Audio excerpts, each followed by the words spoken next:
everyone আৰু এটা নতুন ব্লগলৈ আপোনালোকক সকলোকে স্বাগতম জনাইছো আৰু আজি দেখিছিলে নহয় বতৰটো ইমান বেছি ধুনীয়া আছিলে ঠাণ্ডা যিহেতু অলপ অলপকে পৰিছে কাৰণ যোৱাকালি বৰষুণ দিছিলে তাৰ পিছতে যিহেতু অলপ ঠাণ্ডা পৰিছে ভাবিলো যে আজি কি বনাও তাৰ পিছতে বায়ে এনেদৰে মাছ আনিছিলে আজি পাভ মাছ আৰু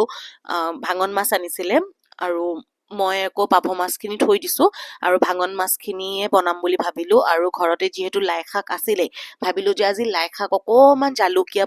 বনোৱা যাওক গতিকে বনালো আৰু দেখিছে নহয় মই একদম তেলৰ পৰিমাণটো একদম কমকে ব্যৱহাৰ কৰিছো আৰু কিন্তু মই ইয়াত কিন্তু মই কোনো ধৰণৰ মা মছলা ব্যৱহাৰ কৰা নাই একদম মানে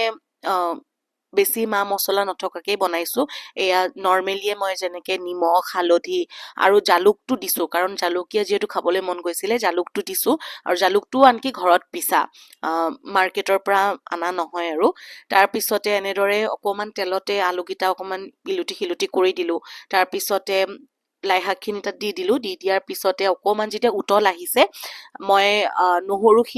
নহৰুৱে আদায়ে আৰু কেঁচা জলকীয়া এড কৰিছো কাৰণ নহৰু আদা আৰু কেঁচা জলকীয়া মই দেৰিকে কিয় এড কৰিছো তেতিয়া মানে এটা ফ্লেভাৰ ওলাই তেলত দি দিলে ধৰক সেইটো যোনটো এটা মানে টেষ্ট এটা আহে সেই টেষ্টটো মানে তেতিয়া নাহে সেইকাৰণে পানীখিনি অকমান উতল লওঁতে মই জলকীয়া আৰু আদা নহৰুখিনি এনেদৰে দি দিলো তাৰ পিছতে এতিয়া লাই শাক যিহেতু অকমান এনেকে বইলৰ লিখিয়াকে বনাইছোৱে তাতে আকৌ খৰিচা নিদিলে ভাল নালাগে সেইকাৰণে ঘৰত দেখিলো যে খৰিচা আছে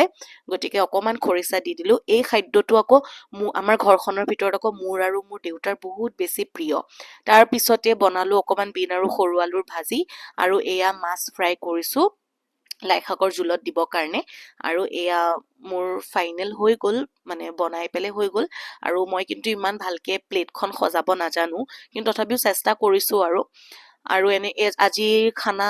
এয়াই আছিল দুপৰীয়াৰ আহাৰ যদি আপোনালোকে ভিডিঅ'টো ভাল পাইছে তেতিয়া লাইক এটা কৰি